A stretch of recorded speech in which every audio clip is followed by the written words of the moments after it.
Most people have never realized how deeply fear and uncertainty about money can shape their lives until they find themselves waking in the middle of the night, worrying not just about bills or the future, but about whether the whole financial system is built on something solid or made of smoke and mirrors. Imagine living in the shadow of revolution, a time when hope fought with uncertainty each morning, when every coin in your hand told a story not just of trade, but of survival. The year is 1792. Streets echo with the fear that last year's dreams could be swept away by tomorrow's chaos. Families clutch foreign coins, Spanish milled dollars, British pounds, Dutch guilders, all symbols of a world that refused to grant the new nation stability. For most, money meant insecurity. Barter was a painful necessity, and faith in anything official was as fragile as the young republic itself. Philadelphia stirs with rumors. The government will try one more time to anchor prosperity on something real. In the dim, candle-lit room, George Washington weighs possibilities. Alexander Hamilton sketches a blueprint for hope on crumpled parchment. Neither can guarantee it will work, but the silence in those halls is heavy. The dreams of every child, every parent, hinge on whether American money will finally be honest, or if this too will become another cruel trick.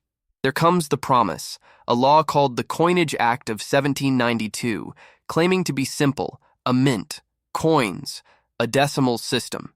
It defines the dollar not as an idea but as a precise weight of silver, 371.25 grains. Gold coins too, measured and minted, tied to silver at a fixed ratio, 15:1. Hamilton's vision is gentle and fierce. He dreams of a society where workers can save, where trade flourishes, where confidence returns even when the world is cruel. The law makes counterfeiting punishable by death. Money is sacred, not just technical. Every coin must bear the word liberty. The backs are stamped with the eagle, symbolizing a republic born not of privilege but of principle. The mint becomes the nation's first federal building, rising from the stones of Philadelphia, as a monument to the idea that money should bind citizens together, not divide them. But the promise is fragile. Trust is infinitesimal in American hearts. Chaos had ruled for too long. People recall the collapse of the continental dollar, a trauma that shattered faith in paper and crippled savings. Not worth a continental, the saying scars generations. Hamilton's metal money is meant to heal, to offer redemption in every weighted coin. For a time, the dream works. Farmers carry silver dollars that shine with promise. Merchants tally accounts in an honest unit, a dollar that measures value, not confusion. Gold coins, the eagle, the half-eagle, the quarter-eagle, embody an ambition no longer borrowed from foreign empires. America's coinage is a language that binds farmer and president, laborer and legislator, yet always shadows lurk on the edges of the law. The fixed gold-silver ratio, so elegant on paper, ignores the tides of markets. Soon, global prices shift. U.S. gold is undervalued, and silver coins vanish overseas. Savers hoard gold, merchants export silver, and Gresham's law, the principle that bad money drives out good, becomes a panicked reality. Each solution seeds new crisis. In 1834, Congress adjusts the gold-silver ratio, trying to catch up with global markets. But every change disturbs delicate balances. Silver coins melt away, gold coins surge, and the nation slips quietly from bimetallic promise to gold's prestige and scarcity.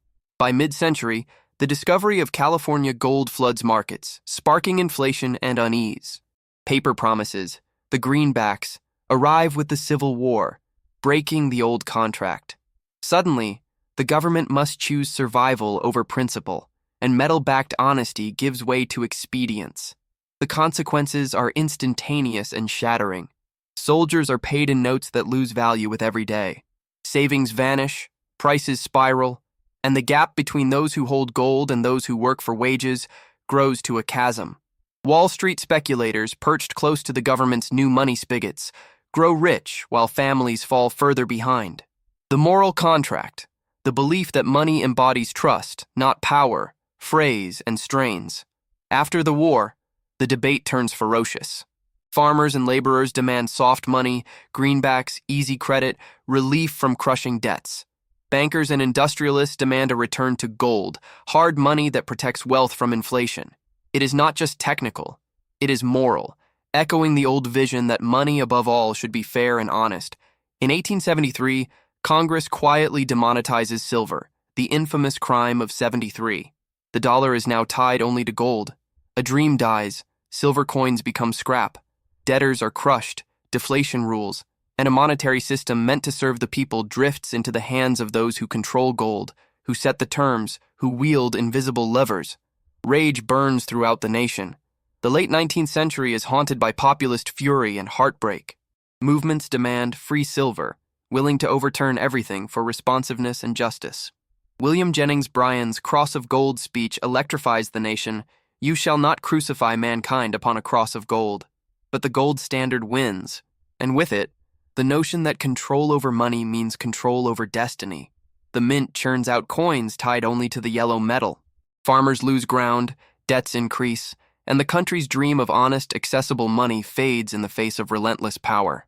By 1900, the US dollar is gold, symbolic, scarce, tightly held. The Coinage Act's original vision of balance dies. The connection between citizen and coin, once direct, dissolves as credit expands, bankers gain leverage, and finance becomes a game played far above ordinary heads. Power moves upward, and crisis follows. The Federal Reserve is created in 1913. Suddenly, money is credit, reserves a function of policy, inflation and deflation tools of government design. The world is reinvented on a foundation of abstraction, but even this system proves fragile. The Great Depression crashes through American dreams, annihilating savings and exposing the gold standard's limits. Roosevelt, in desperation, orders citizens to surrender their gold, an act that redefines money itself, severing its anchor to honesty. The dollar's value is changed overnight, a real transfer of wealth. The people's gold becomes government hoard, their money now just paper, a promise, an IOU, no longer a measurable store of value. This marks a profound moral shift. Money is now in the hands of institutions, controlled by power, created at will. World War II recasts the dollar again. The Bretton Woods Agreement cements its status as global anchor, promising other nations stability so long as dollars can be swapped for gold. Yet the cracks remain. America spends without restraint. Dollars multiply faster than gold reserves. Foreign governments demand repayment in metal.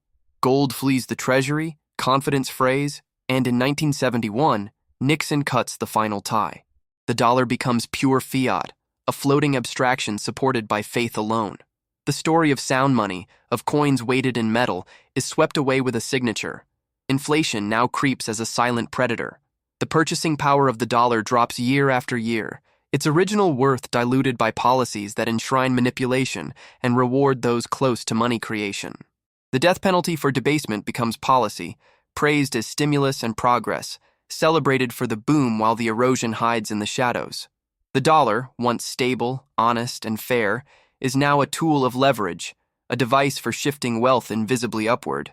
Still, the symbols linger. The mint strikes coins stamped liberty, but their metal is symbolic. Legal tender laws ensure we accept money not out of trust but obligation. A worker in 2025 needs dozens of digital dollars, created at the touch of a button, to equal the buying power of a single 1792 silver coin. The gap between dreams and reality, between labor and what it buys, grows with each passing decade. Yet beneath the surface, the ghost of 1792 whispers. Every debate, every crisis, every moment of doubt about inflation or monetary fairness is a memory of that original contract, a promise that money should protect, not prey. The founders knew monetary debasement was theft, a slow-motion crime against prudence, labor, and trust. For generations, metal money anchored honesty and restrained reckless power. Modern systems celebrate flexibility. Governments run trillion-dollar deficits. Central banks leverage reserves. Credit is multiplied. All the while, those closest to the source gain first. Everyone else absorbs the inflation later. The Cantillon effect, a law as old as money itself, guarantees that privilege comes first, consequences later. In 1792, dishonest minters could steal by shaving coins. Today, policymakers can rewrite purchasing power from afar. Now we inhabit a world built on code and credit, where money is data, numbers on screens, digital tokens that can be frozen, programmed, or erased by central command.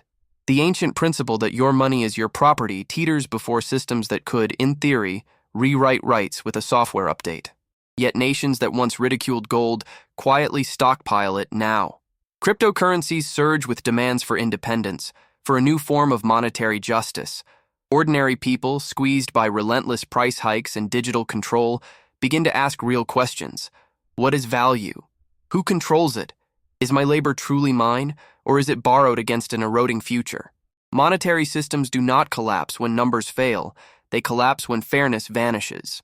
The fiat system, for all its power, contains the same seeds of disappointment as every system before. Governments find inconvenience in restraint, abuse power, and confidence slips away.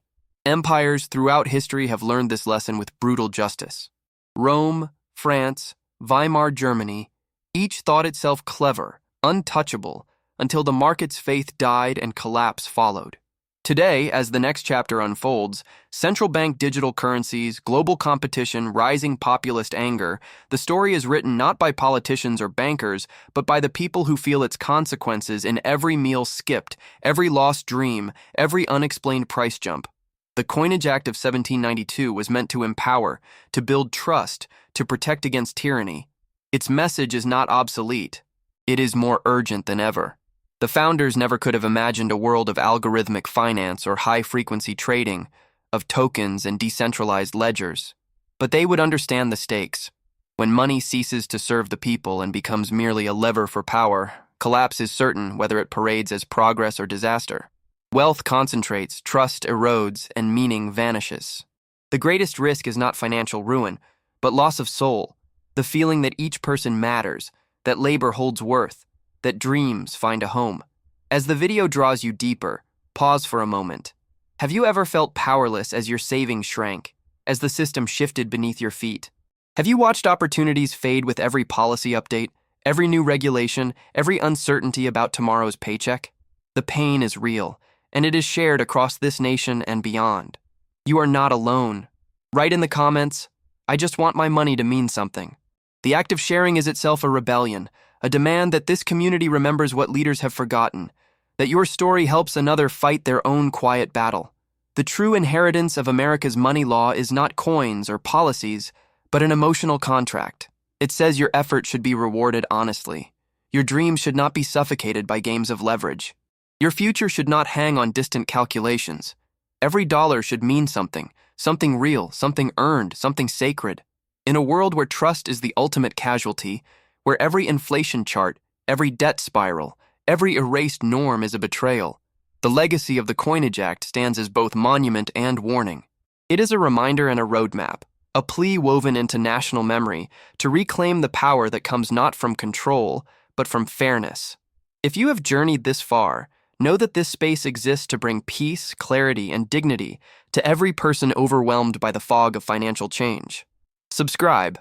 Let us build a sanctuary where history brings knowledge, knowledge brings calm, and calm builds real strength. Together, we face a future that can be brighter, not because of new laws, but because we never forget the old promise that money should hold meaning, truth, and hope for us all.